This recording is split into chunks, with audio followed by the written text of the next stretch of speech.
Hello, and welcome to today's webinar, Rethinking Customer Expectations for 2022 and Beyond. I'm Allie McDonald, Senior Editor at MIT Sloan Management Review, and I'll be moderating today's event. Today's program is sponsored by SAS. Our speaker today is George Westerman. George is a senior lecturer with the MIT Sloan School of Management, principal research scientist for the workforce learning and the MIT Jameel World Education Laboratory, and co-author of the award-winning book, Leading Digital: Turning Technology into Business Transformation. Thank you for being with us today, George. I'll let you take it from here.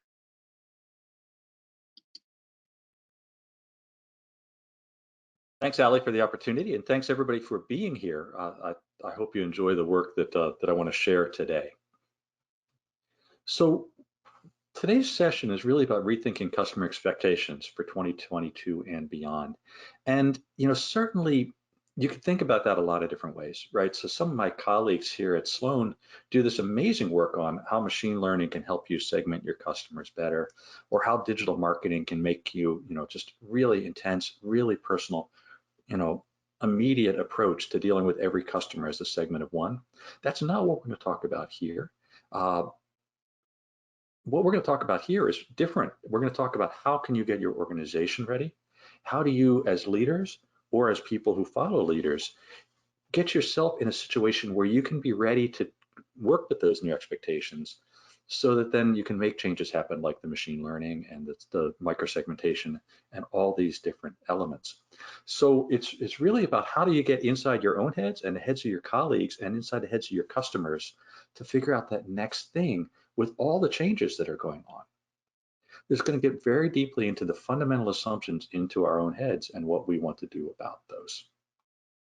So listen, there's so much change going on right now, and I just listed a few of them. It used to be we'd talk about digital and we talk about COVID, but just in the last couple months, you see these other things happening, right? There's a war in Europe. We have deglobalization now in many cases, supply chain disruptions and other things. COVID will not stop. Every time we think we're ready, it's there. Remote work. We were remote, now we're starting to go back, and now we're trying to figure out which way we want to go with that. Lots and lots of change happening. And so the question is, what does this mean for the rest of the world, right? There's this old quote. I learned it in French class 100 years ago. I won't try to say it in French, but the more things change, the more they stay the same. It's easy to think that way, but I think what we need to figure out is sometimes they don't. And that's the trick. When they don't stay the same, we can get slammed by those later. And it's much better to stay ahead of these things and constantly asking yourself, when are they the same and when are they different? What does that mean for what our customers want? And what does it mean for how we'll manage our business so we're ready for what the customers want? So here's a better quote. By the way, I've heard this quote 100 different times. I heard Mark Twain said it, a bunch of other things. I think Mark Twain is just the default for a lot of quotes. The best I can tell is Theodore Reich said this. It's been said history repeats itself. It's not perhaps not quite correct. It merely rhymes. And that's when it gets tricky, because when you're rhyming, you're trying to figure out what words to rhyme and what words not to rhyme. And sometimes you want to break the rhyme for dramatic effect. That's the trick we have when we're thinking about how the past affects the future, how our key assumptions on how the way things work may work, and maybe they need to change in today's world. So often we think about assumptions can be something that gets you in trouble, right? They stop you from communicating, all these things. Assumptions are actually just fundamental to the way everybody works. The way everybody works in life and at work. They're a fundamental way to be a quickly accessible representation of the way things work in the world. The world is complex. We can't process everything at the moment. We need to filter it. We need to figure out what's important and what's not. We need to be able to figure out causal models in our head, even if those causal models may be a little simpler than the real world is. And these assumptions, heuristics you can call them, they are what drive things. They're what drive individual thinking. They're what drive group thinking in organizations. They're what drive culture in organizations. Culture is very much about values, espoused values and practices, but it's even more important there is the fundamental hidden assumptions in everybody's brain about how things work and what's right and what's not. And we can't lose track of those assumptions. So constantly weighing on these assumptions, these heuristics, the good, and the good is that they can help you. They can steer us towards beneficial directions. They can steer us away from non-beneficial because you just have a nose for what the right thing is to do in organizations. They can align you around a common viewpoint that we have a set of assumptions, a set of values that matter to us, and that helps us. It's the starting of a shared language, shared way of decision making. It can just certainly speed decision making also because we can filter out the noise very quickly. Here's the other side of things, though. Those same benefits can become detriments in organizations. One, they can reinforce unconscious biases. We are paying much more attention to unconscious bias in many settings, and it's important to pay attention to that. Much of that is, our own assumptions for what's right and what's wrong, whether we know we've got those assumptions or not. We need to surface them and get out there. They can force compliance. There's a way we do things, and if you don't do it, you're just wrong. And that, sometimes that's okay. What is acceptable behavior? Sometimes it's not okay at all if it hurts on diversity. It can screen out non-confirming information so that basically information we should be paying attention to help us do the right thing or to help us change may be rejected immediately because it just doesn't seem valid in some way. And last but not least, it can cause us to reject innovation. You hear all the time that the organizational DNA of rejected innovations. Part of that is if we violate fundamental assumptions in people's heads, that really critical element of the organizational culture, if that innovation goes against those assumptions about what the right way is to do things, then the new right way might get rejected before it can even take hold. So first off, we need to think about assumptions as important and inherent in everything we do. Assumptions are not bad or good. They're important. We just need to know they're there, and we need to know when to use them. We need to know when to question them and when to think differently about them.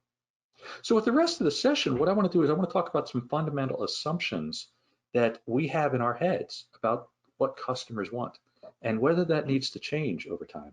And we'll think about also what are some assumptions about the way organizations work, because that'll be fundamental to how we help meet emerging customer expectations. So these assumptions, they're incredibly important, and questioning the assumptions are incredibly important. Way back when I was studying digital transformation, I mentioned that digital transformation should turn you from a caterpillar into a butterfly. It should give you superpowers. It should allow you to fly. And most of the leaders I was talking to weren't thinking about being butterflies. They were just thinking about being fast caterpillars. Basically, they had an assumption about the way the organization worked, and they weren't going to go beyond that assumption, and that was going to keep them too incremental. And this is a challenge we have in organizations all the time, that the incremental stuff feels right. It goes along with our assumptions, our heuristics on the right way to go. The butterfly idea just feels wrong, right? It feels wrong. It feels stupid. It just feels weird. That's not us. And so that's because it's going against these heuristics, these assumptions we have in our head. So once again, just this idea of thinking about what is in our head driving our decisions, so then we can be smarter about the decisions we make going forward. So I have a series of 3 articles in Sloan Management Review that talk about this for customers, for employees, for how we drive change in the organizations. I want to start here with the customer expectations because that's what this session is about. What is strategy for new customer expectations? And there are 5 assumptions that I want to talk about here. Think about them for yourself. How many of these do you need to rethink in your organization? Now, it's really critical. When I put an assumption up here, that doesn't mean that the assumption is wrong. The first assumption is that if you think you've got the right answer for everybody, that's a wrong assumption, right? But the really important part is this assumption is something we should test. All 5 of these assumptions, are they still right today for our customers? Are they still right for all of our customers or just for some? And what does that mean? So the first assumption is this one. And this assumption is something that's been changing throughout the digital times. And then when COVID happened, it was even stronger. and that's that our customers really value the human touch. Certainly during digital times, we were learning that some customers preferred self-service. Sometimes it was faster and easier. And when you got a human in the way, it slowed things down. Certainly we've seen that in retail, we've seen that in banking, we've seen that in some other things. That was already happening in digital, and then COVID came along. And COVID came along, I didn't want to be touching any humans, and nobody did. And so it just accelerated that so quickly in the course of about 3 months that there was no human touch, and that changed very much how things work. Restaurants started delivering to the curb. Online happened much faster. Even doctors went to treating well, and teachers, of course, went to teaching online instead of in person. The key point is that customers really want personal service, but they may not want it from a person. So you want to think about that then. If your business model depends on the human touch, why? Why does it depend on the human touch? Is it that customers really want that human touch? Or is that just the way that you've always sold things, the way you've always serviced things? In many ways, are the humans in that loop, are they making life better for the customer? Are they making better, or are they just covering up problems you've got internally? That the human can be that one front end to the customer. We don't know, but it's really worth paying attention to. Also, which customers want that personal touch? Maybe we can do this for just our highest end customers or just our oldest customers or things like that. Another one, in-person is better than digital. That was my assumption until COVID happened, that in-person was better than digital for most experiences. And I'm thinking differently now. And many of us are thinking differently now about the kinds of experiences that we want, right? Certainly in teaching, I'm certainly teaching in person now more than I was last year. But we still have digital programs that people like. And the thing I love about that is we can get people who can come into class from South Africa and India and Australia and Korea that would never be able to fly to Boston for a 2-day course. But they can just join us. Yeah, it's the middle of their night, but they can join us. And so we have that nice global diversity we might not get as much of in the classroom. That digital experience can be better. Other things, one of the key points about digital is it's more convenient. And we think about, when you think about disruptive technology, that it's better performance for a lower price, and then that performance, or maybe it's not quite as good, but then the performance improves, right? Well, sometimes we forget about convenience as a measure of performance, and digital is certainly a more convenient method than in person in many cases. But then what you want to do is you want to figure out here what's the right combination of digital and physical. Certainly, it was more convenient for me to visit my doctor for my annual physical right at the start of COVID. He said that, listen, you can't come in the office. Let's just talk on Zoom and we'll figure things out. Except for the problem that the first question he asked is, how's your blood pressure? Doc, I don't know what my blood pressure is. How's your cholesterol? Heck, I don't know what that is, right? There, the digital doesn't work at all. But what we found out over 2 years is I go in every 3 months, they take my blood pressure, and I'm out 5 minutes. They take blood every 6 months or every year. And then I can just talk to the doctor basically through email, through their digital thing. And it's a great experience. I don't need to take his time. He doesn't need to take my time. All the numbers are there. And if something important comes up, of course I can come in for a visit. But we had to get that right combination of the physical and the digital to make that work. People won't pay full price for a digital version of our product and our service. I used to think that I would never pay full price for a digital movie. And then I found myself doing exactly that, paying movie ticket prices to watch new releases of movies. Why? Because the theaters were shut down. But I kind of like being able to just sit around in my sweats in the house and get up and pause it and make myself some popcorn and come back if I want to. It's actually not bad, except for the biggest movies where you need the biggest screen. That works for me. Now, I still think I'm insane for paying full movie ticket prices for that, but I do. And I think we want to think about what that means. It comes back to the convenience side. People pay for value. Convenience is an important value, and digital can deliver that. If I can give you a thought from, I'll just give you an example from my church, and I'm not going to talk religion. I just want to talk about an example that came up in church. When in my religion, before you get married, you have to go through a little bit of pre-wedding training. It's just so you make sure you've thought about some things. You work on conflict management, you do that kind of stuff. So before the priest will marry you, you go through this training, and it's always it's a couple nights a week for several weeks. It's a pain. You got to get into church and do it. Our church does it on weekends, and that's always worked. It's always been a convenience, and so people would come there. And in COVID, we took it to Zoom. And the fascinating thing that happened when we took it to Zoom for the weekend is people could do this from their living rooms instead of from the church basement. The ratings for the customers were actually higher for the Zoom version than they were for the church basement version. And we have basically doubled the demand. So what's interesting about that is here we thought the in-person mattered, but it works just as well not in person. And I'm having interesting discussions now with the church. Should we raise our prices? If this were a business, the demand has doubled, we should raise the prices. That's not the kind of conversation that usually goes along at a church. And so we'll see what happens as a result of that. But people won't pay full price for a digital version. I think people will pay more money for the digital version, at least of this service. And there may be other things where that convenience has value, and we want to continue to do that.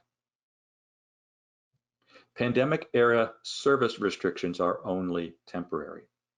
That's the feeling that I heard from many, I'd say nearly every executive that I talked to during the first year and a half of COVID. But now people are getting smart about when we're going back. Now, what do I mean about these service restrictions? Well, when you go to the hotel and the maid service only comes every second or third day instead of every day, they say that was a COVID restriction. But if these hotels are smart, they're not going to go back. Nobody really missed the service every day. And if you really missed it, you could ask for it, but it isn't so bad. Now, the free breakfast, I kind of would like the free breakfast back, but I can live without them. So these are service restrictions that maybe we should think about. Why were those services there? And maybe we can back off of them. Now that we had an excuse to back off of them, maybe we don't need to put them back in again. Another one that's very interesting is in my city. We have several squares in my city where there are restaurants and stores and things like that. And they're wonderful places for the locals to come in and some non-locals to come in and just have dinner or to do some shopping or go to the dry cleaner or whatever. They also are commuting zones where people zoom through twice a day. Now, during COVID, we shut down 2 lanes out of the 3 lanes and let the restaurants put tables in there. That was good for the neighborhood, and there wasn't much traffic, so it wasn't that bad for a thing. But there's a real question now for us as a city. Should we give those lanes back? Now, that's a severe service restriction, right? It's 1/3 of the flow during the highest demand times. But then again, the people traveling through at the highest demand times don't live in my city. They're just using my city as a way to get from where they want to go to where they want to go, where they are to where they want to go. Maybe making things convenient for them isn't so important after all. So this is what I mean about the service restrictions. Just because we used to do it doesn't mean we need to keep doing it. And we should be thinking about who are we doing this for and what is the right answer going forward. And one last one here. The old way was the right way. Certainly, entrepreneurs see this all the time. Even more family businesses see this, right? When you've got the person who founded the business is handing it off to his or her children over time, and the children want to do things differently.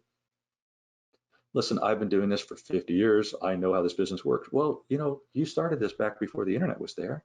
You started this with customers who had a very different viewpoint than other customers do now. Maybe we need to think things differently. So we had an opportunity to blow things up because everything blew up. Now, when we come back, we want to think really carefully about what is the right way to do these things. How should they be organized for the future? How should they be organized for different segments of our customers? So when you look through, there's some questions you can ask, right?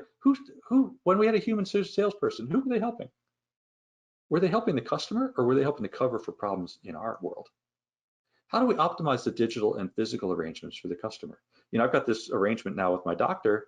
I think that could work for a lot of patients. And it's more convenient for both of us, right? But it might vary by customer segment. Some banks have found that their oldest customers just won't use mobile banking. And I talked to one bank about it. And I said, "What do you do? How are you going to force those people to move over to your mobile channels because it's so much cheaper?" They said, "George, here's the thing. They are the people that have the wealth. They're the people that we've always treated a certain way. We probably don't need to change them." And I hate to say it, but I'll say it anyway. I said, "Aren't they costly?" And they said, "Yeah, they're costly, but they're our oldest customers. They won't be with us forever." So maybe you do have the old and the new as you work this for different customer segments. When's digital better? When should we charge more and not less? Like I'm trying to get my church to do for that service to help pay for some of the other costs at the church. And when we dropped it, how much did the customer really need it? Or were we doing it just because it was an arms race, or because it just felt like the right thing to do? Or it's because we always did it that way? So let's do a little poll here and think about these assumptions for you and for your company. The fundamental question, I've asked those questions before on the last slide, but the fundamental question is this. You should be asking why all the time. Every time somebody comes and says that because that's the right way to do it, ask why. You should make it comfortable for your people to say why. And if you are asking why to a boss, your boss should make it comfortable. Sorry, you should make it as comfortable as possible for your boss to entertain that why question and entertain the potential solutions you're talking about. But we have all these questions here, but it comes down to very much, why do we do things this way? And should we? Or another way to think about it is, what do your new employees say when they get in there? When they get into your company? What stupid questions do they ask? Like, why do we do it? Seems like a really strange thing. Maybe those aren't such stupid questions they're asking. Or sometimes your customers ask those stupid questions too. So let's do a poll. Mackenzie, can you put up the poll there? And what I want to ask you to do is, here are the 5 assumptions I just talked about customer expectations. Which one of these things do you think needs some rethinking in your organization? Now, I'm not saying they are wrong for your organization, but they're really something you really ought to be talking about and thinking about as you plan for the customer experience going forward. So the poll's open, choose as many as apply, and then Mackenzie's got that up for you, and then we'll see your answers in just a few minutes. So go ahead and check all that apply. The results are in. George, can you see these? I cannot. All right, so I'll read them out. It looks like for the number 1 assumption, customers want the human touch. 44% selected that. Okay. 47% selected in person is better than digital. 30% selected they won't pay the same price for digital as physical. 29% selected pandemic era service restrictions are only temporary, and 35% selected the old way was the right way. So in the top, we have in person is better than digital, customers want human touch, and the old way was the right way. But a significant amount of folks, 30% each, selected they won't pay the same price, and the pandemic era restrictions would be temporary. Okay, great. This is thank you for sharing that, and thanks everybody for thinking about these answers. Certainly, the fact that half of you were looking at those first 2 is good, because it's worth doing. The other ones, 3 and 4 especially, some people just their products can't be digital. Some people didn't really restrict their services, and other ones maybe they're just these are just not important. The critical part is a third of you did say on any of the 5 that it's worth rethinking. That's good. So you can take that back and you can start saying, when you're back at the office, or you're in your office right now, actually use that opportunity. What are these assumptions? And I would give you homework again on this one. Find 6, 7, and 8 that are assumptions inside your company that may not be in other companies, that you can just bring them up and talk about them. Now, hang on also to the 5 you've got. Remember how many of the 5 you did, because I'm going to ask a question on that in a few minutes. So the key point, assumptions are not wrong, but assumptions that are not reconsidered can be wrong. They can reinforce biases, they can restrict innovation, they can cause you to miss important signals out there in your environment that you need to adjust to. So come back and rethink these assumptions on a regular basis. Now that was for the customer expectations. Once you have an idea of what the customer expectations are, you still need to implement. You still need to change around to make those change to be able to help the customers the way you want. And I've got my version of Moore's Law. Moore's Law, is that technology changes quickly. It improves, digital technology improves in power. It doubles every 18 to 24 months. And my law is this: technology changes quickly, but organizations change much more slowly. And there are two reasons for that. One reason is there are at least two reasons for that. One reason is that people don't change. People don't change well. Even the people that like to change, they don't change well, right? Changing habits is hard, especially if those habits are reinforced by key assumptions, and we need to rethink those assumptions. That's hard. It's even harder in organizations because we all know leaders don't do anything in organizations. Leaders get other people to do things. And so now the leaders need to want to change, and they need to help other people be in a situation where they can change so we can make things change for our customers or for others. So what that means is if we're going to make our changes to meet customer expectations, we also need to change the way the organization works too. That means, first of all, paying attention to employees, and then second of all, paying attention to how we make innovation happen in our organization. So we've got two other articles that talk about assumptions that we can think through on that. And one is this one: rethinking assumptions about how employees work. So here are 5 more assumptions we can talk through, and I'll go through these a little bit faster. If people aren't in the office, they're not productive. Now, during COVID times, we figured out that people can be very productive when they're not in the office, but there's still in many people's minds just that question: are they productive? And the answer is probably some people are more productive, many people are more productive, some are not. Because of the environment they're in, the distractions they have, or it may be because of the way the job is designed. The job just can't be as productive if you're not in the office. But the fundamental assumption is not true. We need to just think about it for different jobs, different people. Second up, we need to locate where the talent is. We're very lucky in Cambridge at MIT that nearly every large pharma company in the world has a lab within a mile of here.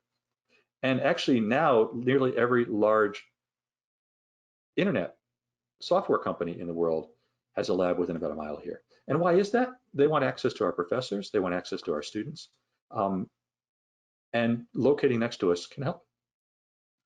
There's a culture that comes up here, but you have access to the people, and there's also this culture. And we also have this other large, very good university a couple miles down the road, and so these people just locate right in between.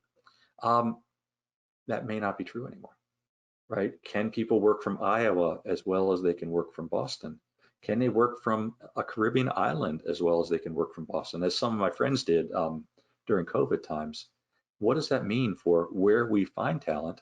What does that mean for how we pay for talent? Many questions coming up because of this situation. And that also leads to this question: the same rules should apply to everybody. Certainly in HR, it's nice if we can apply the same rules to everybody, because that helps us make sure there's fairness, that there's regulatory compliance, there's all those elements. But not everybody has the same needs. We've all learned about family obligations and other obligations that our colleagues had because we could be in their living rooms during Zoom, right? And we all learned that sometimes accommodations are a good thing. So yes, ideally we want to treat everybody fairly, but that doesn't mean that the rules need to be the same for everybody. And we need to be smart about how we apply it so that people can have the accommodations that they need while we still ensure that we're following regulations, that we're being as fair as possible and as inclusive as possible to everybody. Here's one that we discovered during COVID, although it was happening before: the idea of a side gig. When they're not working for me, they're not working for anybody else if they're full-time. Probably was never true, but it's a heck of a lot easier in a remote world to do 2 jobs, and nobody really knows. So one of the questions you want to ask yourself is, when that employee is becoming less productive, are they less productive and we should do something to help them be more productive? or they're just working another side job. Certainly, both have been happening in the world. And part of what we need to do is make sure that the jobs that we've designed are jobs that people want to do, and that people are set up to be as productive and as energized by the jobs as possible. But we want to keep an eye out for this kind of thing because it's happening. And one other change that's happened in a big way with the Great Resignation, with unionization happening in the US, with many other things, is that we could assume that employees will work the way we tell them to. It's not as true anymore. Employees will work the way they want to work. Now, it's always been that way. Back in the 30s, this guy, Weber, came out with a wonderful book on, the functions, on how executives work. And he talked about a zone of indifference. The idea of there's how the employees want to work. There's how the bosses want them to work. And so the employees have their way that they want to work, that we all want to work. And then we got a zone of indifference where, okay, I'll do it differently, but as long as it doesn't, as long as it's kind of close enough to the way I want to work. And so the key is to make sure we stay in that zone of indifference. Now, that's old language, but the key point is employees always would never actually work the way we tell them unless we made it possible for them to do it in the conditions they were in. The conditions are now, there's just so much more freedom, so much more opportunity, so many more people paying attention to what they want out of their jobs other than just money, that even more now, we need to think about how employees want to work, not how we want them to work. So here's 5 assumptions. So let's go ahead and do this same poll with these 5. Okay? Which of these assumptions about employees and work need some rethinking in your organization? So same way, Mackenzie, go ahead and launch that, and then we'll read through them. Ali will come on and tell me what the answers are. So same thing here. These are not assumptions that need to be changed in your office. These are just assumptions that really should be considered for your employees and work as a whole, and maybe for different segments of your employees and segments of jobs. All right, so we ready on that poll? Looks like we're all set. So the results are in, and some shifts here, a little bit more over 50% on several of these. So the first assumption, if people aren't in the office, they're not productive. 60% selected that. 54% selected the same rules should apply to everybody. Only 27% said we need to locate where the talent is. 41%, when working for me, they're not working for anyone else. And again, 52%, just about half, said employees will work the way we tell them to, is an assumption that should be considered.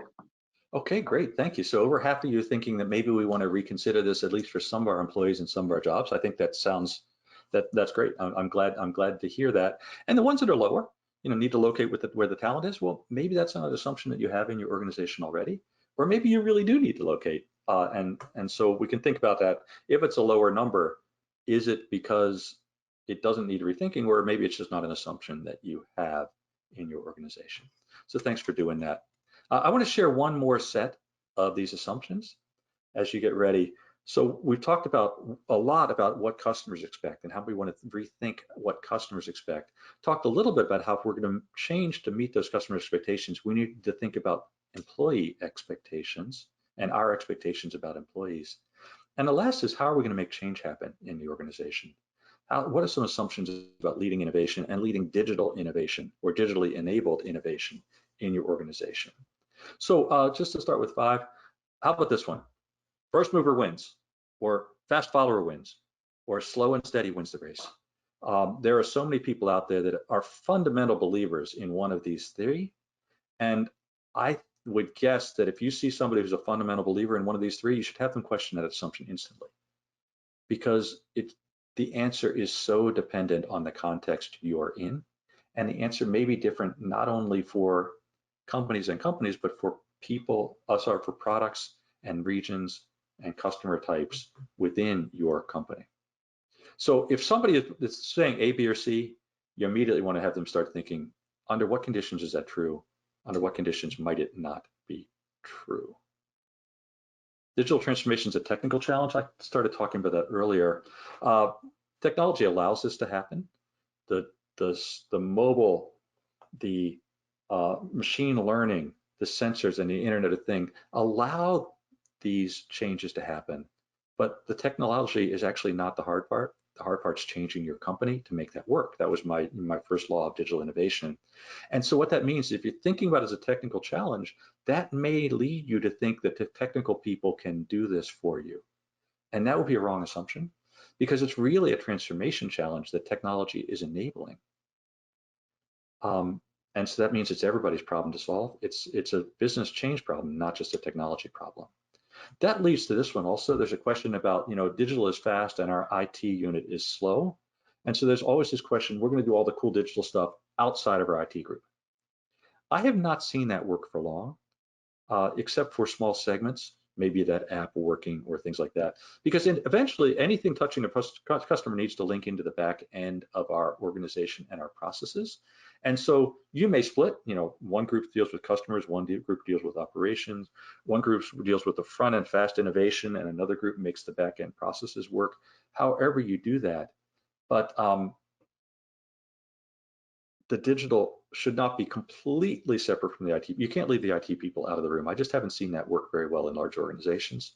And so it's an assumption you really want to consider. The other assumption then, of course, is if you think our IT people can't do it, well, is it all of the IT or some? Can IT learn skills? Can they become more business savvy? Can they become faster? We're seeing this over and over again. I run a contest for the best, it's the MIT Sloan's CIO Leadership Award. And the leaders that we're finding as finalists every year, they're business leaders first. They just happen to run IT. But they started in IT, and many of them started in IT and worked their way up. So even that assumption that the IT unit can't keep up may or may not be true. It's worth rethinking. The regulators will never let us do that, or many times the unions will never let us do that. If you want to shut down innovation, just say this. It's the easiest way to shut down innovation quickly, because nobody wants to fight the regulators. The thing is, it's not necessarily true. We saw during COVID that, doctors could treat you online despite privacy regulations. We could teach online. We could teach online and give credits even though you're not in the classroom. Many things that the regulators will allow. We fast forwarded vaccines that would have taken much longer before. And in finance, we see this happening all the time too. It's not that the regulators won't allow it. It's just that you probably ought to bring the regulators in early as you're thinking about it, so they aren't surprised and shocked, and they can maybe even, you can make sure you stay linked up the right way so you stay within regulations. Same way with the unions. Certainly unions do resist. Other people resist too, but there are some really fascinating opportunities where the unions are working with management to make changes happen. And one of my favorite right now is Kaiser Permanente has a very interesting upskilling initiative going as a joint venture with their main union to help people get skills that they need,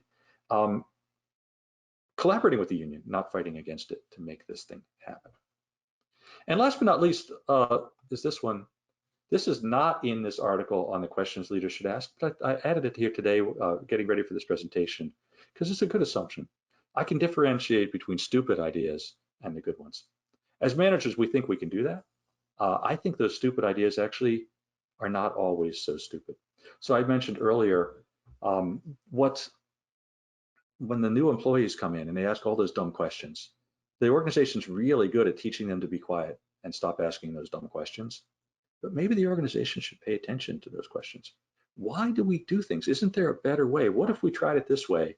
Instead of telling that kid, hey, shut up, you'll learn later why we can't do that. Maybe if we hear it a few times, we really should pay attention. Same thing, those customer demands. There are crazy customers out there, no question about it. But on the other hand, if you see the same request from dozen, 2 dozen customers, maybe that's a service opportunity you didn't think from, right? So, I would like to have skiing, I would like to have accident insurance only when I'm near the ski hill. Well, that's a stupid question. We sell insurance by the year. We're not going to sell it just for a week. Well, you got my phone. You know me as a customer. Why not do an add-on just for a week? And now companies are doing that. There are companies selling accident insurance only when you're outside your house. There are companies selling car insurance by the mile rather than by the year. These stupid questions maybe aren't so stupid if we can just find a way to make them work.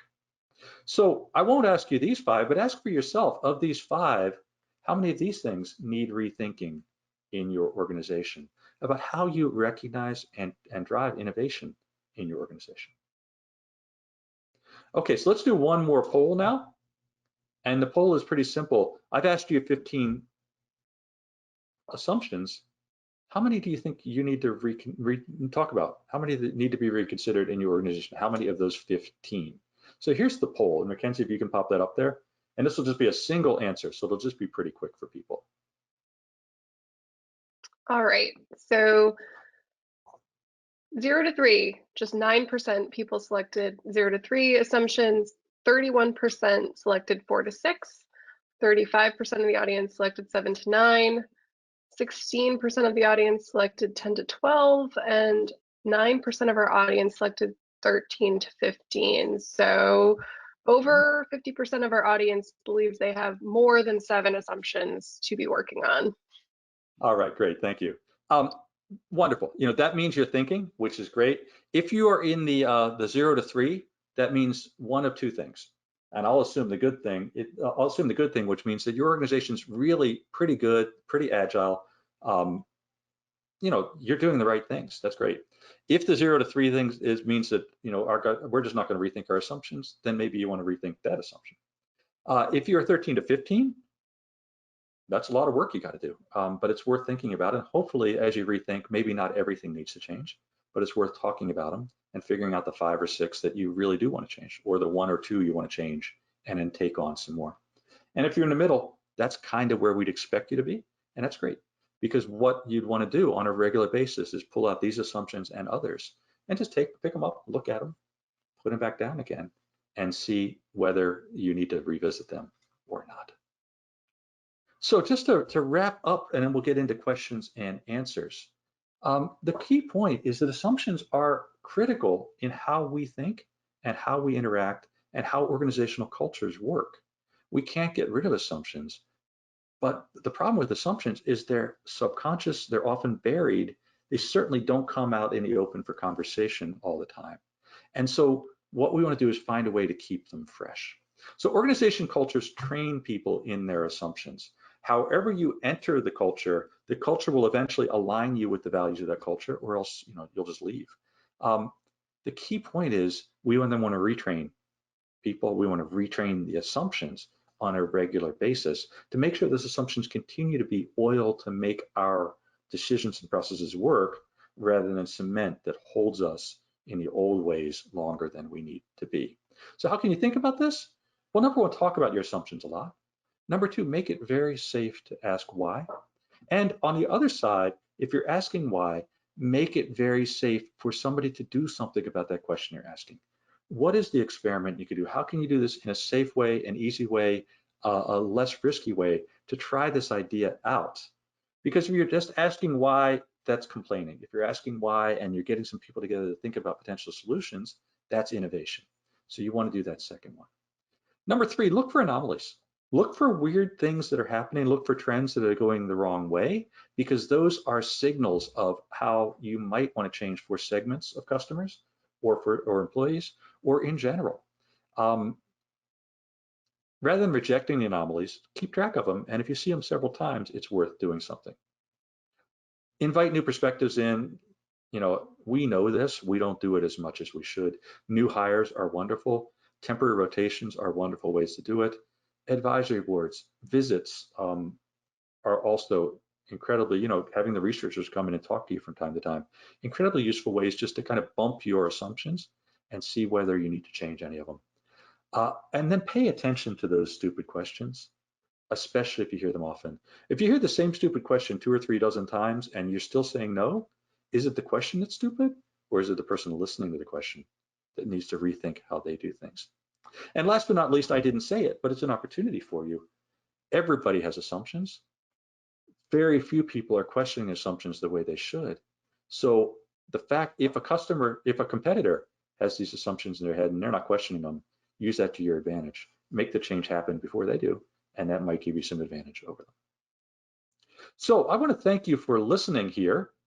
And then my question is, do you have any questions? And there are no stupid questions. So anything you want to ask, go go ahead and do it. Ali, are there any questions in the chat that we want to talk through? There are many questions. Thanks so much, Oh, George. We'll move good. into the Q&A portion now, and a reminder that attendees can continue to submit questions throughout this Q&A session. Just add them into the questions module. So we'll start off with something that came up early in the presentation, this idea of thinking about employees as customers. Can you elaborate more on your thinking there? So back to what I said a minute ago, that leaders don't do things. Leaders get other people to do things, and getting other people to do things. The time where we were just like, I am paying you, you will do what I say. We're moving beyond that in a lot of places, especially in where places need to innovate and change, and where you depend on employees being highly motivated. So in a way, we do need to think about employees as customers of our company. How do we attract the right employees? How do we keep those employees motivated so they want to keep investing their time with us and their energy with us to keep moving forward? When I first started the digital transformation research with our team over 10 years ago, we talked about customer experience, operations, and business models. We revisited that research about a year and a half ago and released a new article, and now there are 4: customer, operations, business models. Also, employee experience is a fundamental element there, because if you can get the employee experience right, you can do a lot of things for your organization. Or if I could just say one more thing, Ali, your employees are your best signals of problems in your processes. And so if you can get your employees to help you understand where those processes are, they can be also the best source of innovation in making changes happen. Long answer, sorry, I'll be shorter on the No, answer. that's a great answer. I have sort of a long question because someone someone asked a question which I thought was interesting, or it was more of a statement about how management and leaders need to point employees in the right direction in terms of the changes that are happening to the way we're working. And they pointed out the example of Slack. And for context for the audience, I think the example they meant was that at a recent Axios event, the CEO of Slack talked about how hybrid work is difficult even for Slack employees. They're sort of held up as the best example of collaboration in a hybrid environment. So where would you say leaders need to start when it comes to, one assumption that I think makes so much sense in this context is, the rules can't apply to everybody because people are looking at the return to work and the future of work so differently. People coming out of college might really want that in-person experience to soak up culture, to learn about their organization in person. Some people in mid-career might be loving that they can be at home with their families and be more remote. So there's a lot of different things at play for employees. How do managers kind of, square that with what's going on? That's why managers make all that big money, right? Because it's a hard problem. I have one of my students just graduated. She is phenomenal. She's got a really stellar job, would be perfect for her, but she would have to do it remote. And she's one of these people who just wants to be in the office. So she's going to turn down the perfect job because she can't do it it's not located where she is. So I totally, and on the other hand, other people, they're happy to never come in the office for all the reasons you talked about, Ali. One of the things as leaders, the critical thing you do as a leader is you create a shared sense of purpose and a sense of teamwork among your people. That shared sense of purpose helps everybody figure out where they're going and helps everybody want to be part of it. And a sense of teamwork means you can't always have what you want. We want to have what works best for the team. And so that hasn't changed in this world. It just means there are more questions being asked because more things are possible. So as a leader, what you got to do is that same thing. What is our shared sense of purpose? What's our vision for where we're going and how we're going to get there? How can we make that engaging for people? And number 2, how can we help people understand it's not just about them and what's right for the team? It's fundamental leadership problem from before. It's just becoming harder and harder with everything that's up in the air right now. Right. Yeah. A lot of things throughout the presentation you mentioned that they've really just been accelerated, or the reason for not addressing them was taken away because of COVID. And that was a question that came up throughout the presentation: is how much you feel that some assumptions were wrong versus this was just a seismic shift. And I think you've kind of in your conclusion really emphasized that these assumptions aren't wrong necessarily. They're just points of inquiry, points of where we need to look for the future. Yeah, I agree with it, Ali. And I also want to reemphasize that although COVID brought some of these to the fore, when COVID goes away, you're still going to want to pick these things up and revisit them from time to time because other things will cause customer expectations or employee expectations to change. Right, exactly. And one question we had from the audience was thinking about work and the employee relationship and how the work gets done. Do you envision that employment models will be based more on tasks rather than time, location, check, punching in, basically the idea of managing for a long-term employee relationship based more around performance than some of the traditional ideas of an employment model? Listen, basing things on performance is always a good idea. Now, measuring performance can be really hard. Mm, And even the task element, the question is now, is a job a set of tasks or is there something more than that? So I think we want to, certainly there's a lot of effort going on now to think about competence-based job descriptions, competence-based resumes. So it's not whether you have the degree, it's can you do the work? And that helps to overcome an awful lot of biases, at least in the US, for people that grew up with less money or people that were not from the majority who didn't have the same opportunities. When you do it based on competence, then it's a different kind of thing. The other challenge, though, is how do we define what the competences are for some jobs, right? So, Ali, you're the editor of Sloan Management Review. We could write down tasks, but there's 100 other things we can't write down that make you a good editor. And so, how do we make that right? So, measuring performance is instead of measuring outputs instead of inputs is always a good idea when you can do it. Thinking about tasks rather than just diplomas and that kind of stuff is always a thing. Let me just take one more piece though. If we take this to its limit, where we decompose jobs into tasks and then we can gig those tasks out. So we don't have employees anymore. We've got a whole cloud of gig workers. I'm not convinced that's good for the workers or the company.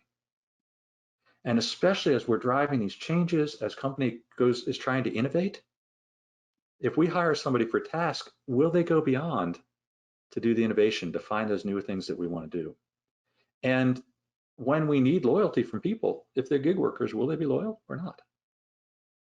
And the same thing for companies, right? How can we foster the loyalty we need? How can we foster the people feeling stable and loved in the organization, not just doing piecework? So another long answer, but the tasks, the measuring performance, very good. But let's try to also think about what's that unmeasurable and that links between the tasks that we don't want to get rid of. yeah, that's great. That's really helpful. And we've had several questions come in too related to your work, especially your work in digital. You're sort of our digital transformation guru at SMR. One question was, is one of the biggest assumptions of all that digital is always the driver of healthy change? So I'm interested in your perspective, especially in the last 2 years with have we been too blinded by digital sometimes? I think it's a really wonderful exception, really wonderful assumption to pick up and look at. Absolutely Mhm. not. There's certainly downsides of digital, and we really should think about those. Okay. Let's switch gears a little bit. So, in terms of, what you've been saying about employees, stupid questions, we've had some questions come in about, the Great Resignation, reshuffling. There's a lot of new people in positions. There's a lot of managers who are managing people who've only been in the company now for, 6 months, 18 months. And I wanted to go back to your idea about how we can suss out sort of those, how we can find new ideas from new employees. It's a huge, I hadn't thought about it that way, Ali, but you're absolutely right. With the changes going on, it is a wonderful opportunity to get innovative ideas. Hmm. And so how do we be intentional about that? Well, one thing you can do is, any good boss is checking in with those employees on a pretty regular basis just to say, how are things going? And maybe as part of those check-ins, you can start to say, hey, is there anything that just doesn't seem to work right that we might think about doing differently? And Hmm. just put that opportunity out there. Or if you've got cohorts of people, let the cohorts identify, one or two ideas they want to bring back. The critical part is just listening. When people ask why, be willing to entertain that question. And number two, make it safe that they feel like if they ask that question, you're not going to shut them down instantly. But I love this idea, Hmm. Ali, with the great resignation or the great reconfiguration, it's a huge source of innovative ideas if people want to take it on. Right. And on the flip side, on the customer side, we did have a question come in from someone who said that their employer is actually afraid of asking customers about experience because, of recent business model changes, of so many things changing. Um, I could see that. You're afraid to find information you might not want to hear, but how frequently do you think, especially with how businesses are changing and how the markets are changing right now, should businesses be tapping into customers with, surveys or satisfaction, engagement things? The Net Promoter Score is a wonderful idea. One question can give you an idea of customer experience. But the question is, what do we do for the people that say negative on that? Do we Mm, ever do anything, or is it just a negative rating? Um, can we find some of those people that were less than happy and figure out why? Uh, and the question is, who do you talk to? I had the doctor sent me a thing on my medical record about 3 weeks ago and said, hey, time to come in and get a check done. Call in the office to arrange a time. Now, I had to call during office hours. I never get around to it. So I called yesterday, finally, 3 weeks later, to say, okay, I want to set up an appointment. They said, okay, we'll send you another electronic document you need to fill out, and then electronically we'll schedule it. Now, why did I need to call when they could have done it all electronically? So I asked the guy that was answering the phone. The guy that answering the phone has no control over this. So I was asking the wrong person. So there needs to be a mm. better way for me to get that change in there. Um, the organization needs to make a better way, and I need to stop asking those questions of the people that can't do anything about Yeah, better touch points and it. creating those touch points for your customers. So we have time for one last question. And I would say one thing that has bubbled up in a lot of different questions, and we've gotten a lot of questions, and we'll link to all of George's articles because a lot of these I think have great answers in the work you've done with us. But one thing that has come up again and again is just how do we influence this change? How do I influence this questioning of assumptions, of looking to what we can change in our organization? What's your best advice for our audience members to go back and be sort of instigators of change in their culture? Number one is go ahead and do the questioning. If you're not doing the question, do it.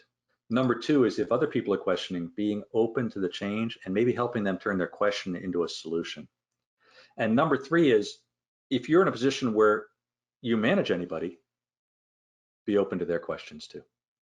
So if you're anywhere where you manage people, make it safe, listen to them. If you're in a situation where you don't manage anybody, make it easy to answer your question by having some ideas that with your either get together with friends or get together yourself to say, not just ask why, but how about if we try this? Fantastic. Well, I think that's a great way to wrap up our Q&A.